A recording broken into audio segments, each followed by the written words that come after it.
Costa Most originated in Miami, Florida, and the concept was to pit some of South Florida's best talent versus other people in the nation who are just contemporary bell ringers and are making a lot of noise and putting in their work. And so it initially started out like that. We would have two people battle, and there would be no judges, and there would be no announced winner, and it would be a whole ensemble of characters battling, each with complementary styles and sometimes occasionally grudges, and it has expanded. Since then, we've taken it to Los Angeles, we've gone to Washington, D.C., we did Orlando in November. This is the second time we're in New York City, and we are continuing that legacy. I feel it's like when your life is mostly revolving around the music, you know, whether it's DJing, dancing, or producing, rapping, you know, whatever, you know, I think that's what it is, really.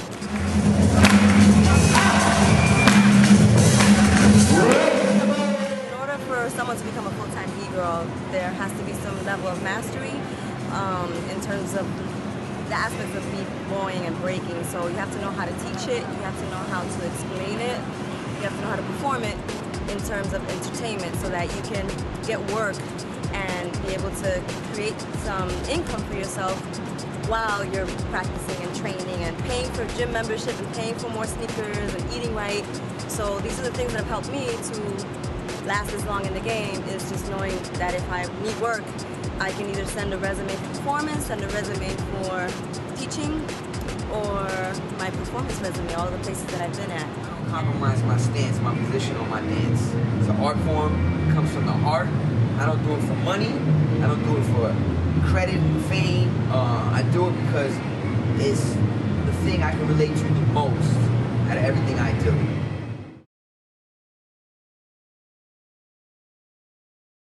I think a lot of people who try to make a career out of b-boying definitely are going to come to some harsh realizations, and it's really not so developed that you can just pay your bills like that. It's really going to be an uphill battle because there's no set market standard for b-boying, and there's no representational body of b-boys to make sure nobody's getting exploited and whatnot. I made it possible for me to be able to do it consistently, you know, but the money's not always, you know what I'm saying, I have my highs and my lows.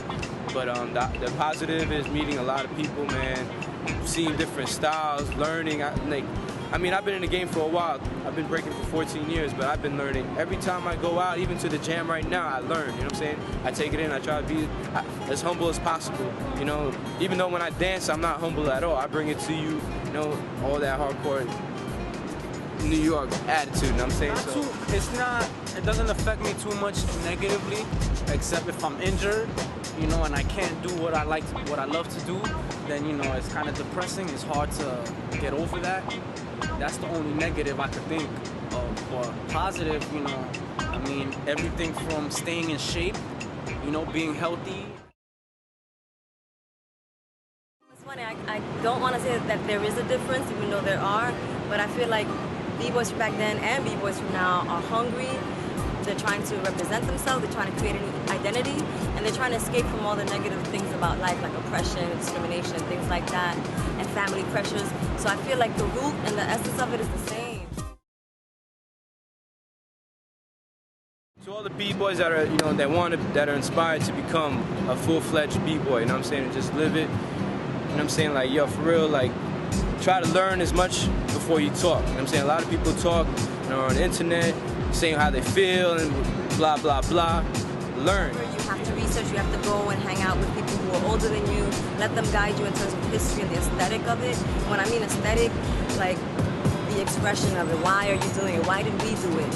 How do we do it, right? So that we're not getting confused with punk rock or skateboarding or something else, because there's this huge fusion that's happening in the media. Believe in yourselves, you know, regardless of who's telling you that you're doing it wrong or you should be doing it this way, or, you know, manipulating you somehow, or telling you not to do it. Like maybe your family's like, oh, grow up, or nah, you can't really do that.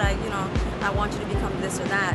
You have to believe in what you choose and what moves you and what your passion is.